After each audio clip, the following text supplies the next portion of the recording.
Hello, good morning, everybody. Welcome to our webinar today. I wanted to first introduce our speakers. Two speakers today, Jack Porter-Smith, Managing Director of WSI Paid Search.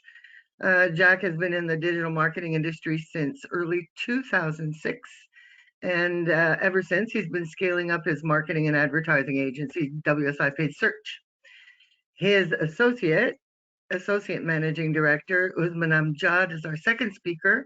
And we always refer to Uzi as a rising star in the world of PPC and, of course, with us as a group. And he's got 5 years of leadership PPC experience, and he's very seasoned at creating and running effective Google ad campaigns. So with that said, I'm going to go to a very, very quick check that everybody can see the screen, that everybody can hear me loud and clear, because the important people are on their way in. Yes, very good. So at this juncture, welcome everybody, and I'm going to hand over first to Jack Porter-Smith. Jack, take it away. Thanks. All right, thank you, Heidi. I'm just activating my camera and sorting my screen out. All right, so good morning, friends, and thank you for the introduction there and the technical checks, Heidi. So my name is Jack. I'm Managing Director of WSI Paid Search, and I'm here to guide you through really the first half of the webinar, and then Uzi is going to take over and kind of change gears a little bit and give you a different perspective. So, as you will probably know by now, the topic is advanced strategies for online marketing and advertising greatness. Before we dive into the specifics, Heidi's introduced us, but I want to get to know you guys. So we're going to have a little bit of fun, set some context, and do some interactive polling, and then I'm really going to get into the bones of my particular content. First thing I want to do, though, by way of context, is thank you, because wherever you are in the world, I'm currently holed up in Scotland. I spend a lot of time in North America, but obviously I'm here for a while, it looks like. Wherever you are in the world, you'll be having a busy day, busy week, busy month, and we just really appreciate you taking the time, and we want to thank you for that sincerely and let you know that we're going to try really hard to repay you for that today.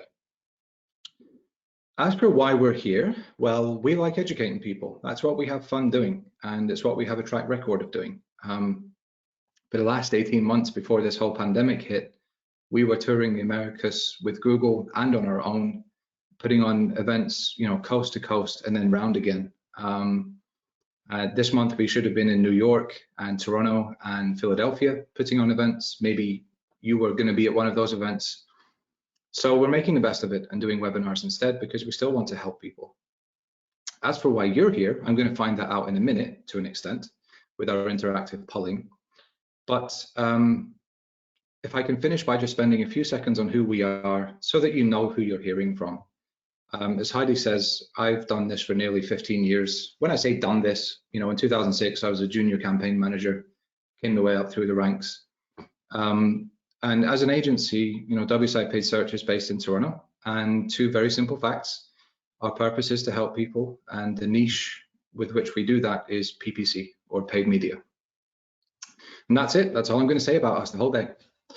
So let's move on to what we call Menti, which is an interactive polling software. So what I'm going to ask you to do is on another device or another sort of tab on whatever device you're currently watching this on, if you switch to menti.com, so don't leave the webinar, but on another browser, go to menti.com and put in this 6-figure code here, 343250 once it loads. So menti.com 343250 once you get there. And that's going to allow me to ask you questions. And then when you answer, it comes up on my screen, as you can see right now. So the first really simple question, just to get to know you a little bit and understand, who I'm talking with, is: are you actively advertising? Google ads, Facebook ads, LinkedIn ads, programmatic on another platform, Bing, whatever it might be. So I'm just going to let these populate for a second. It looks like you've all got the hang of it pretty quickly.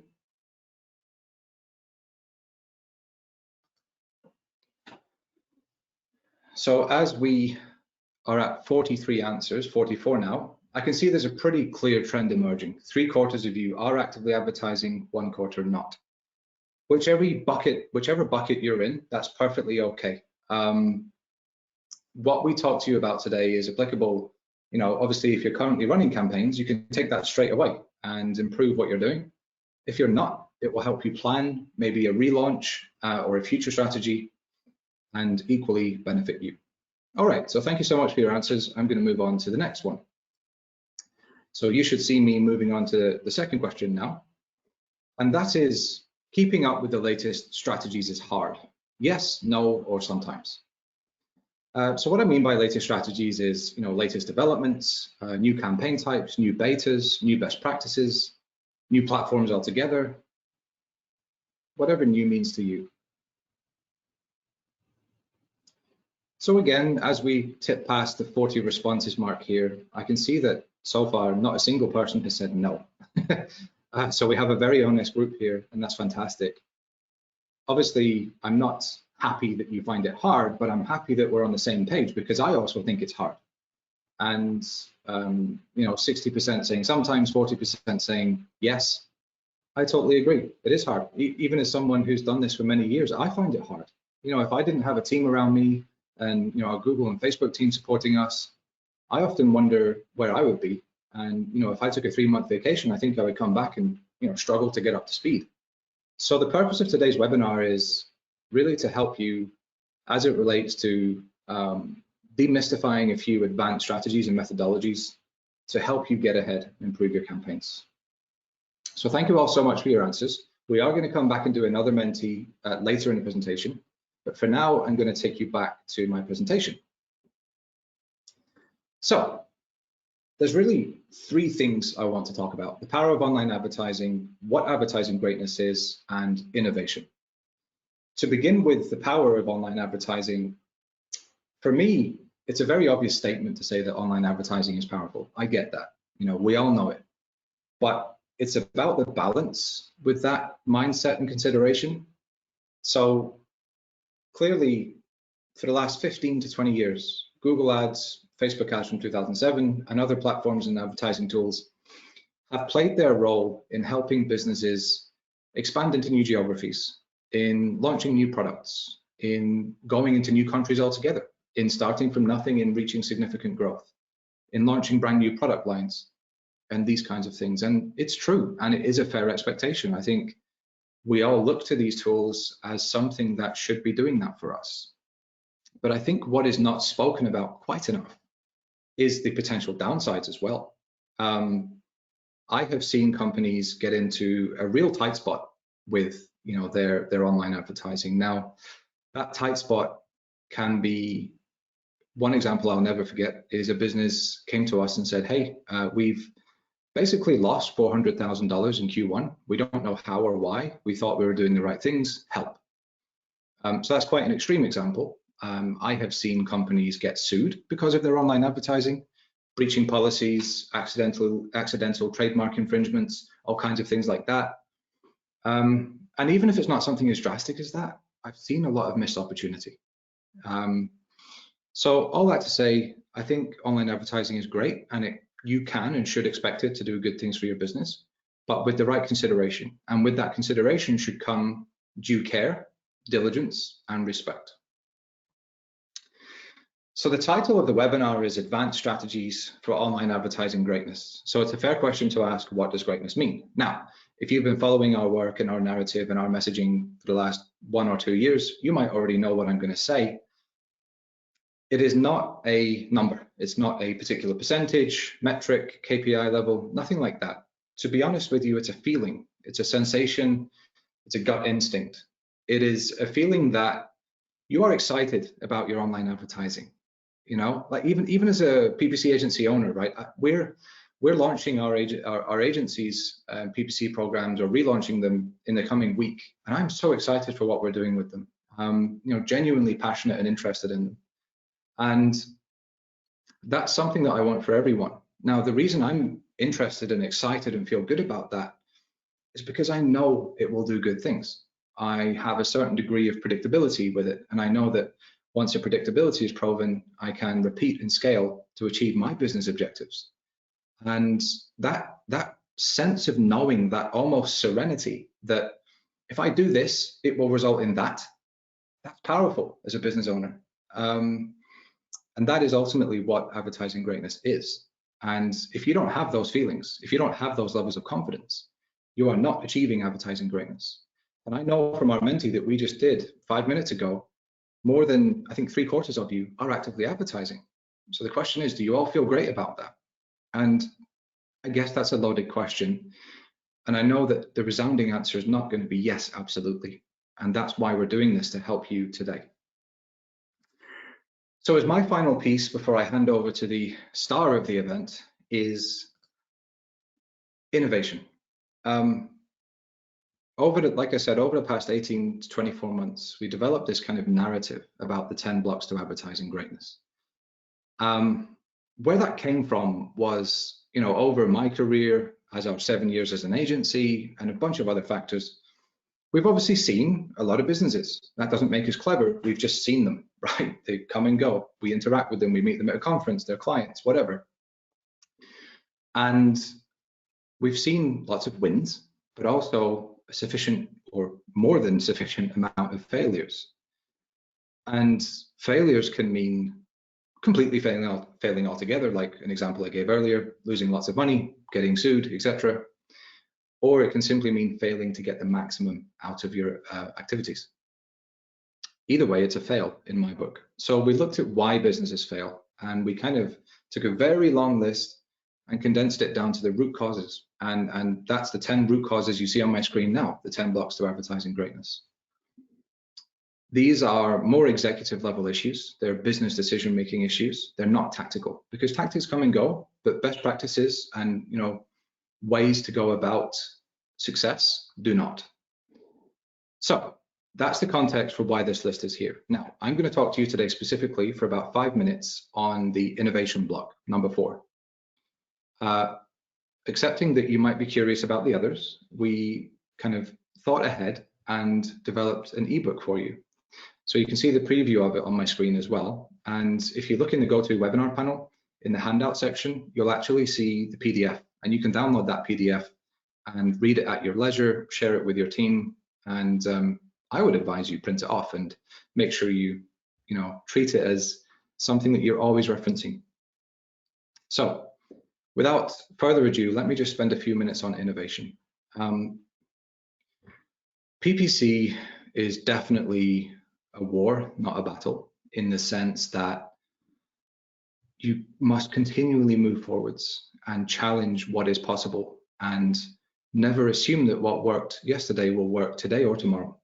And in more practical terms, it means it's the cumulative effect of marginal gains in terms of reaching success and reaching greatness. Too often though, and the reason it's on this list, is we see businesses failing to innovate. And what will happen is they will have quite a lot of excitement around it at the beginning. Maybe they're a new business launching Google Ads, maybe they're a very mature business launching Google Ads for a new product line or a new initiative. And therefore, in the beginning, it gets a lot of enthusiasm, a lot of excitement, a lot of effort, a lot of attention.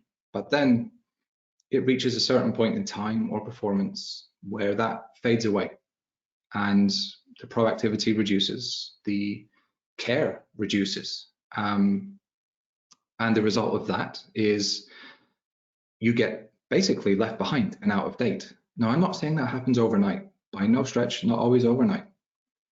But businesses will find themselves reviewing their year-over-year data for PPC results, and they'll just be scratching their heads thinking, why is our impression share, which is basically market share, down 20% year over year? Why is our cost per lead 15% higher this year than it was the same time last year?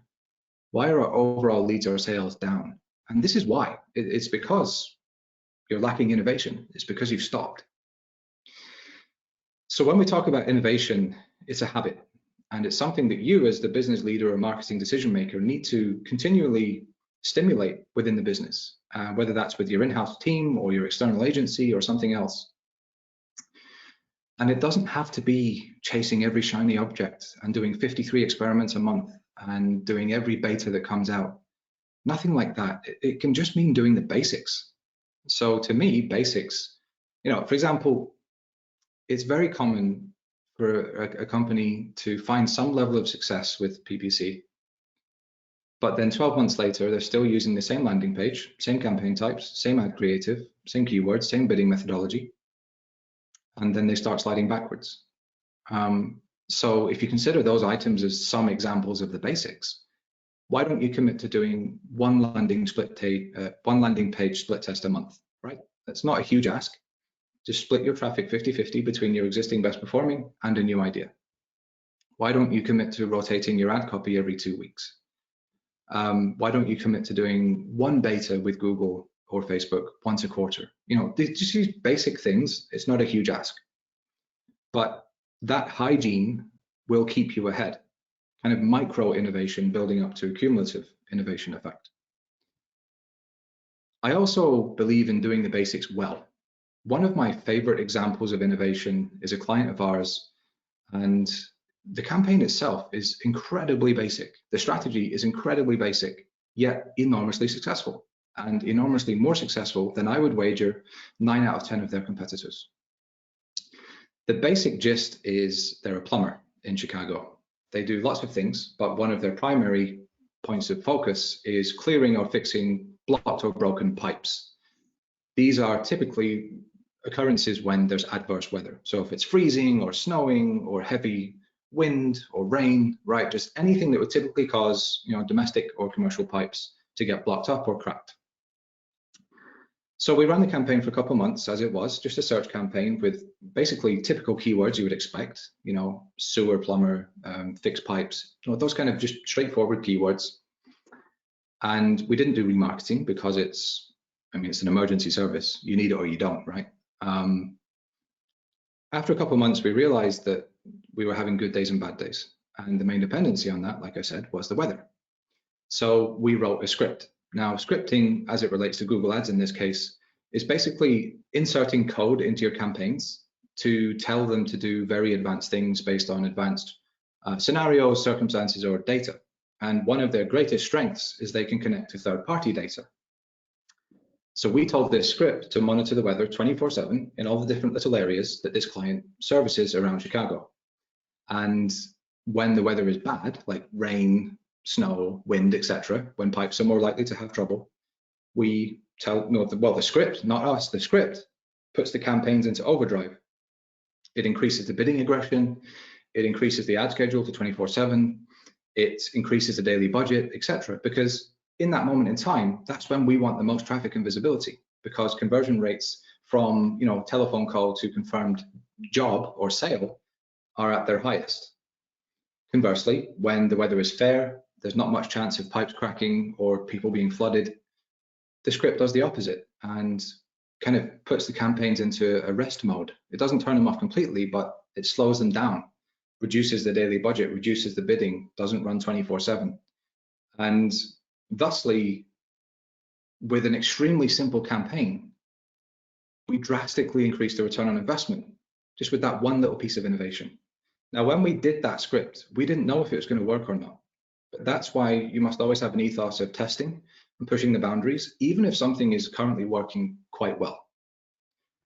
So, that being said, I am not the expert on these matters. I have other things to do in the business, but a certain Usman Amjad is, and he has prepared a list of 5 tactics, strategies that are really going to help you succeed and improve your campaigns. So, Uzi, over to you, my friend.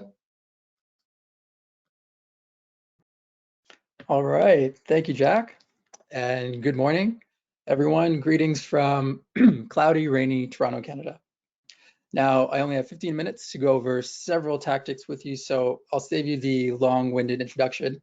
My name is Usman. You guys can call me Uzi for short, and I'm currently Associate Director at WSI Paid Search. I travel with Jack and Google all across North America, giving business executives more tactical strategies to help them improve their Google Ads campaigns. Now, we're in a very bizarre and unfamiliar period with COVID-19 in our midst, and I'm aware that now more than ever, businesses are looking to the experts for guidance on how to maneuver their paid campaigns through this unforeseen situation. As Jack said, at WSI Paid Search, we're an education-first business. So my goal for today really is to teach you all something that you hopefully didn't know before. Today, I'll be covering my go-to advanced strategies that I keep in my back pocket when optimizing an account for better performance. Now, these are not flashy new features released by Google. These are tested and tried tactics for you to get the most out of your existing strategy and your existing budget. So if your PPC budget was recently cut due to the impact of COVID-19 on your business, then these tactics will especially work for you. So there's a bit of technical information in these slides. And if you have any questions, feel free to submit them in the chat, or you can book a consultation. More than happy to help. So without further ado, let's jump into some advanced strategies for online advertising greatness. First thing I have on my list is called competitor audience targeting. Did you know that you could create a custom audience targeting your competitor's website visitors? Well, yes, through the use of a custom affinity audience, you can target 5 or more of your competitor's web pages, and Google Ads will then create an audience of your competitor's website visitors along with other users who exhibit similar online behaviors. Now, Google has invested a lot of money in the past year acquiring AI startups, data startups, and are getting increasingly better and better at grouping users based on their behaviors. As advertisers, we should be taking advantage of these data points and using audiences to further enhance our existing strategy. Now, you can either target these audiences directly through the display ads on the display network, or you can use these audiences to layer on top of your existing search campaigns as an extra filter to ensure that you're only targeting users that are more likely to convert. Now, this is a great tactic to use if you've experienced a budget decrease for search recently, but still need to ensure that you're getting high quality leads. Next up, we have custom intent for YouTube. So while custom affinity audience group users based on their behaviors, custom intent audiences group people based on, you guessed it, their intent. Now, how can we do that? All you need to do is create a custom intent audience in Google. And to do that is all you need to do is select 50 or more search terms that your ideal customer would type into a Google search. That's right. Google selects users for custom intent audiences based on their Google search queries. So if you're looking for a fantastic way to raise brand awareness amongst users that matter the most to your company, look no further than custom intent for YouTube. Basically showing YouTube ads to users who have searched for terms that you have selected. So think about how powerful that is. You could type in coffee machine into a Google search, and 30 minutes later, be watching cat videos on YouTube, and bam, you see an ad for an espresso coffee machine.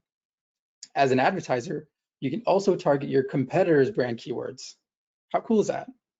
YouTube watch time has increased by about 30% in Canada alone in the last 30 days due to COVID-19, people staying at home. So if there is ever a great time to start doing video to engage with your high intent audiences, it's now. It's very cheap and it's highly effective.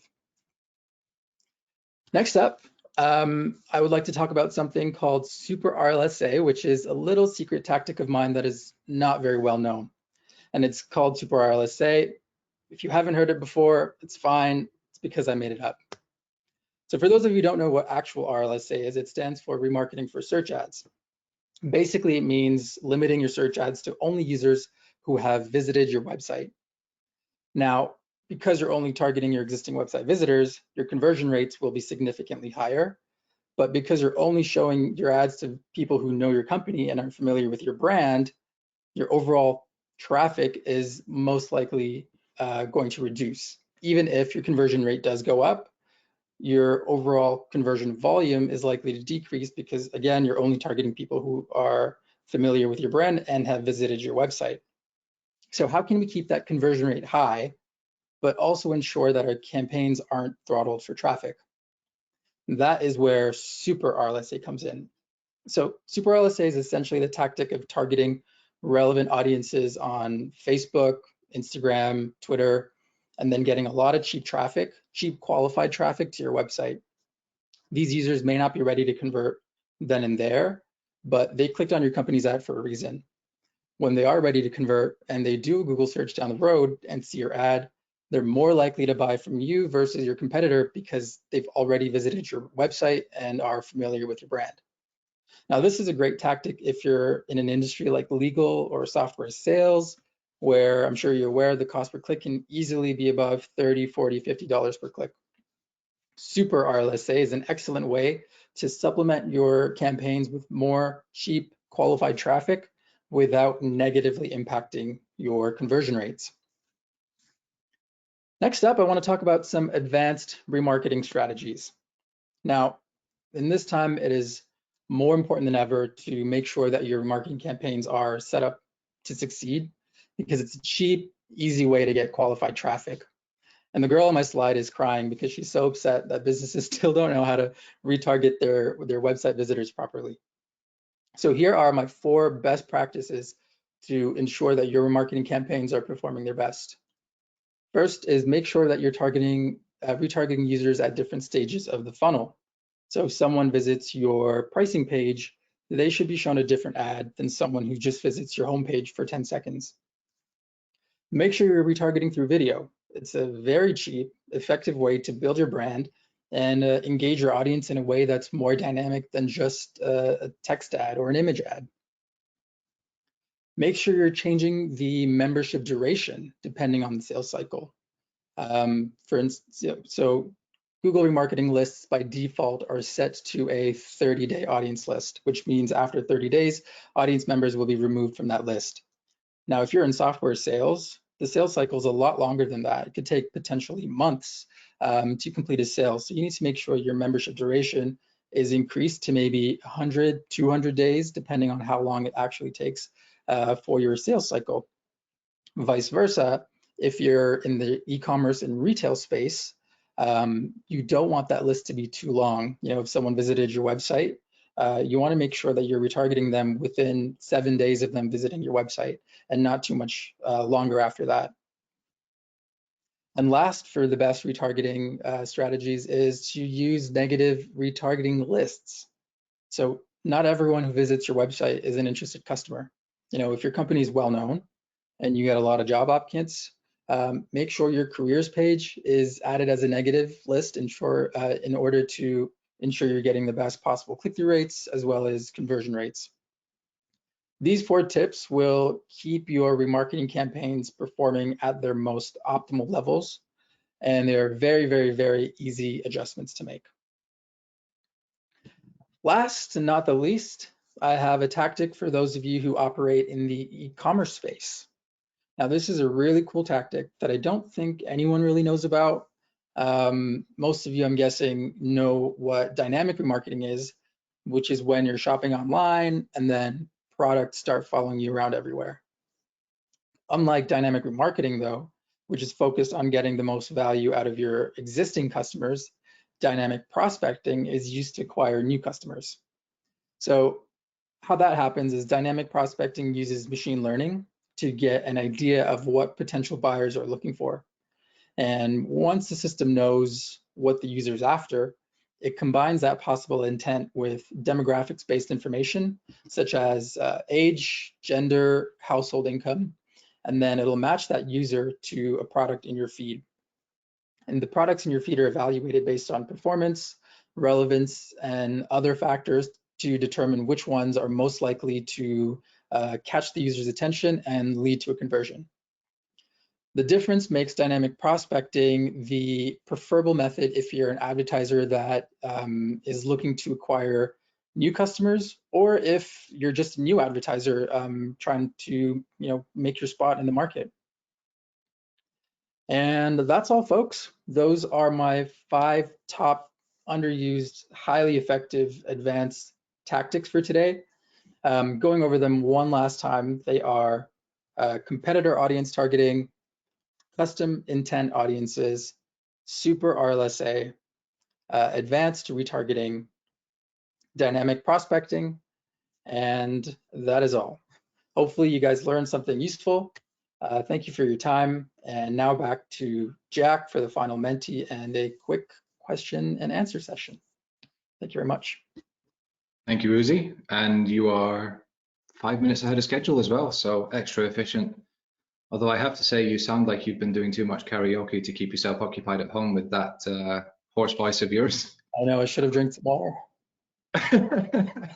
But brilliant, very interesting stuff. And I have to say, obviously, I knew what you were going to say, but I was still absorbed in it. And I hope that, you know, our audience, you guys can sort of make a connection there, that we're not suggesting you do loads of new things and spend loads of additional money and anything like that. This is all about making your existing campaigns work harder and work smarter. And that's really where you make the difference. So we're going to go ahead and do a second Menti together, and then we're going to have plenty of time for questions and answers, which is brilliant. So if you'd all be kind enough to go back to your Menti screen, wherever you have it, you might need to log into it again, menti.com, with the code 343250. Menti.com 343250. You'll see my new questions. So my first one is, I just want to see if we've been useful so far and helped before the Q&A, and just figure out if we've, you know, helped you learn something new today. So I'll give this time. I think we were getting approximately 40 answers per question, so we will see how that goes. Okay, so at 30, I can see 35 now, we have 95% saying yes, and that's fantastic. And we accept that we're never necessarily going to be able to teach everyone something new in a limited space of time, but I'm really happy to see that the vast majority of cases we have helped. So reflecting on what you have learned today, for those 95% of you, how would you rate the following statements? So these are really how you feel about innovation within your campaigns and your online advertising, now that you've heard from both Usman and myself. Would you say that, and you can rate all of them from most to least, or just one of them. So would you say you feel you need to innovate, period? Would you say you're already doing it plentiful, or you're doing some but could be doing more?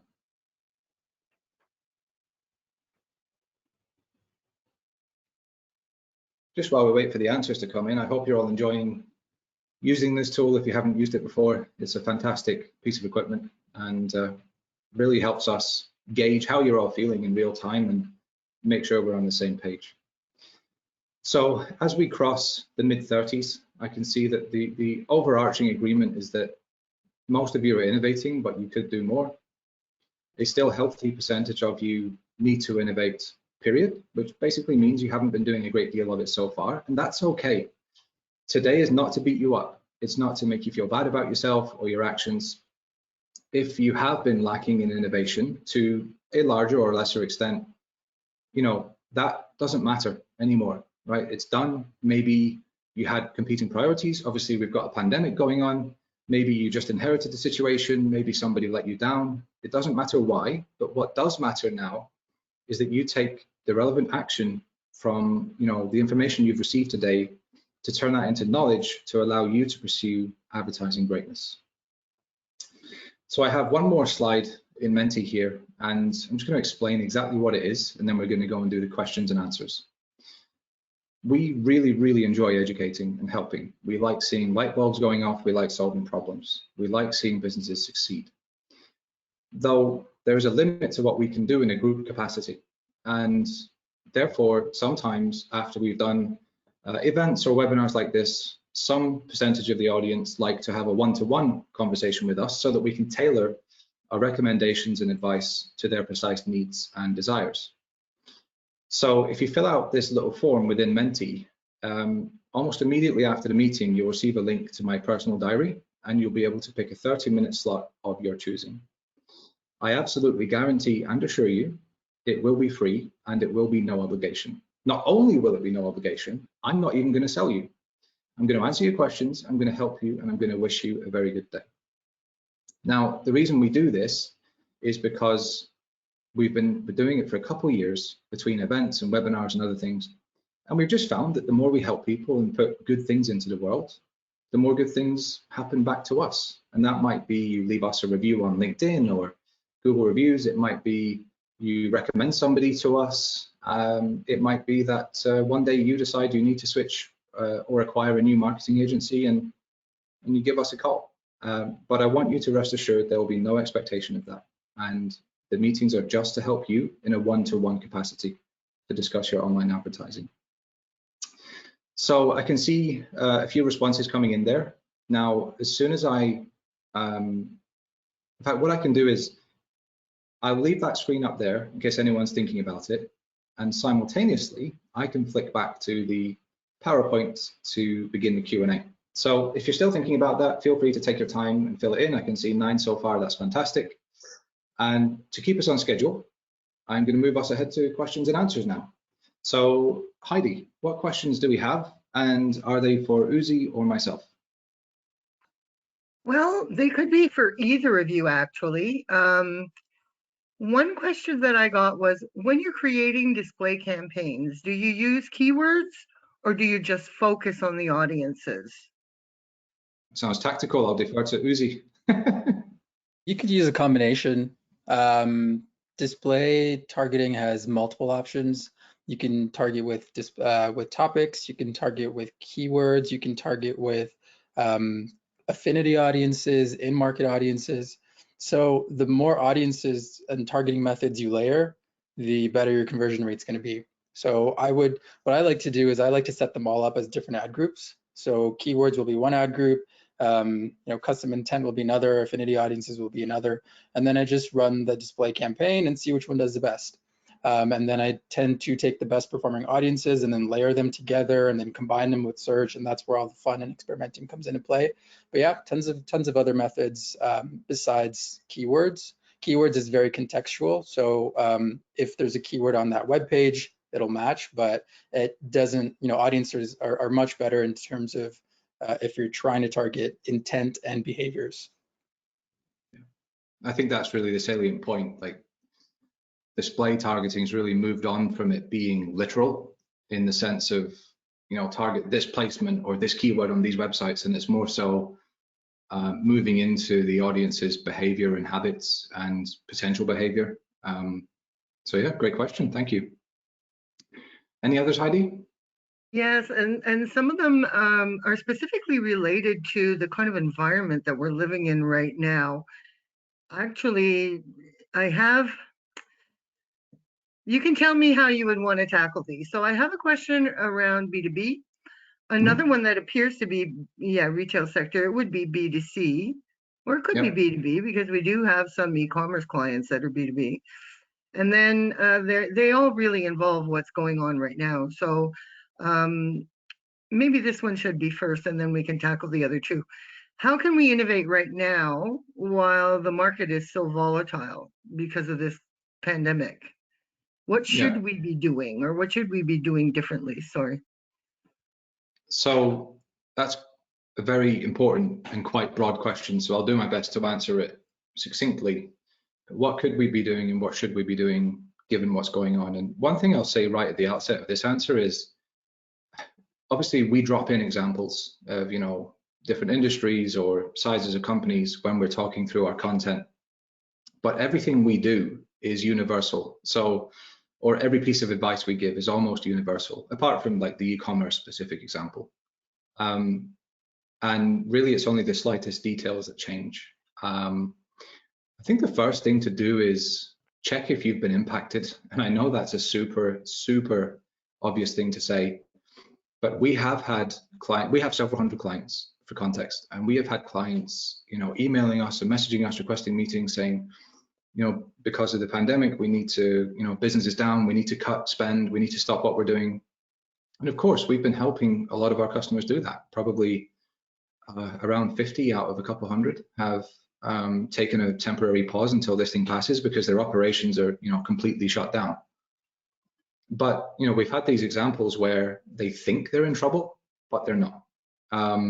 So this particular client I'm thinking of, they are a B2B e-commerce wholesaler, I guess. They sell massive refrigerators to restaurants and stuff like that. And their business is suffering, no doubt, because they have a lot of avenues and ways in which people can transact with them. But specific to their PPC, it has never been better. I'm not exaggerating. We have a table of 3 years performance by month for them. It has never been better. And that's just something that, as our job, we had to point out, say, look, if you want to slow down or stop because of other reasons, that's fine. But I need you to know you're actually not being negatively impacted right now. And that could be for any number of reasons, but it's a fact.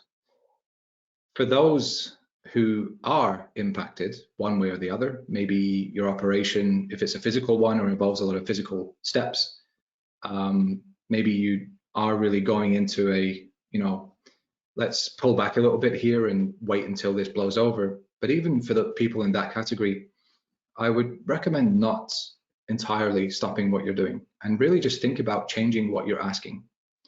So if you're normally going straight for the kill with your campaigns, whether that's a sale or a lead or whatever it is, why don't you use your campaigns to build some brand awareness and consideration in the meantime? If you know that businesses are not going to be ready to pull the trigger right now, or customers are not going to be ready to pull the trigger right now, why don't you just change tact a little bit and focus on helping them without necessarily monetizing them immediately and supporting them.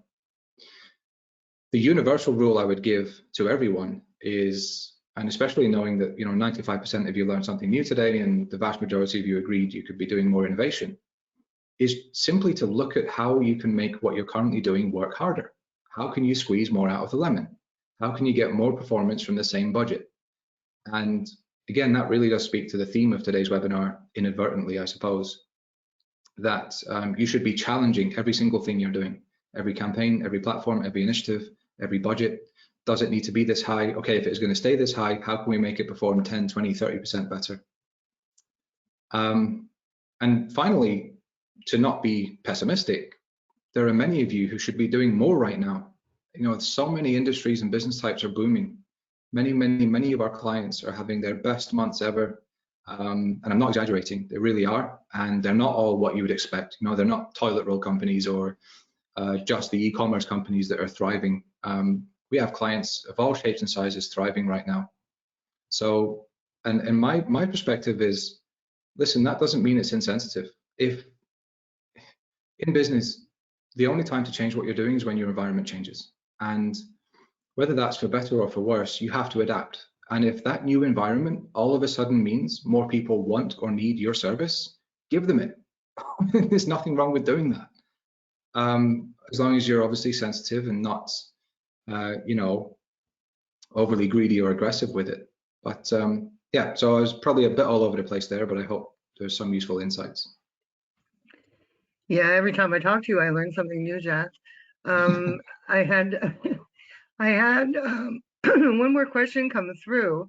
So you were talking about make your campaigns better. And one of the questions that came through was, is better conversion rates or volume? And I think it's in the context of what's going on right now in the world.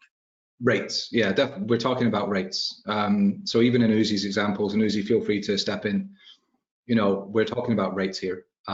So when he's talking about layering additional audiences onto your existing campaigns or to better structuring your remarketing campaigns, that's all about increasing your conversion rate.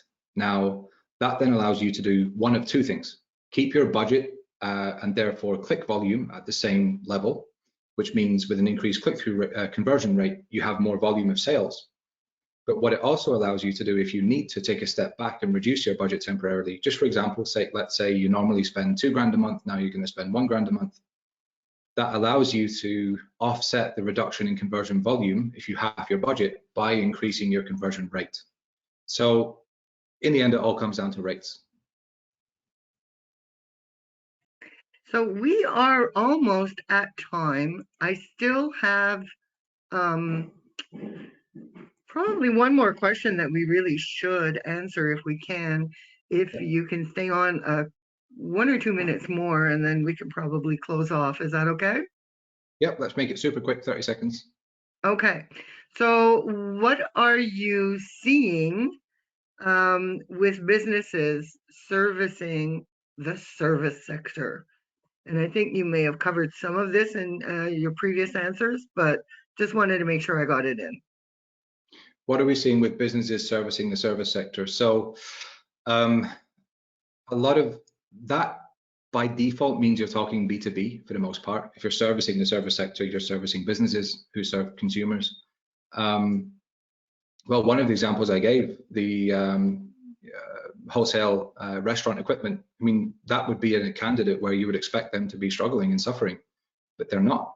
And I couldn't really pretend to understand fully why. Maybe the restaurants and bars and other types of places that they service are taking this opportunity to refurbish their locations and make improvements that they've been putting off for years and years, whatever it might be. But I can't really think of any other specific examples, positive or negative. The bottom line is some businesses just cannot operate right now, and they don't have necessarily funds to continue investing in their business while they cannot operate.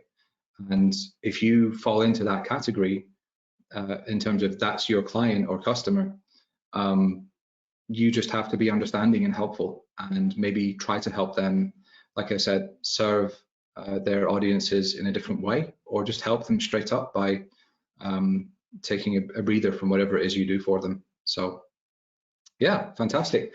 Now, if there's any more questions, we will take them offline, and we will either provide an email response to all attendees, or we will record a short video to help you out. So all I have left to do, I think almost precisely on time, is thank you all so much. As I said at the very beginning, you've got a busy day, competing priorities. We appreciate you. We're going to look forward to seeing you next time.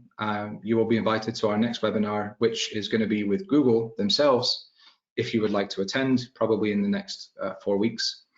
In the meantime, have a wonderful day and go ahead and pursue that greatness. Take care. Bye-bye. Bye-bye, Jack. Bye-bye, Usman. Thank you. And thank you, everybody, for attending.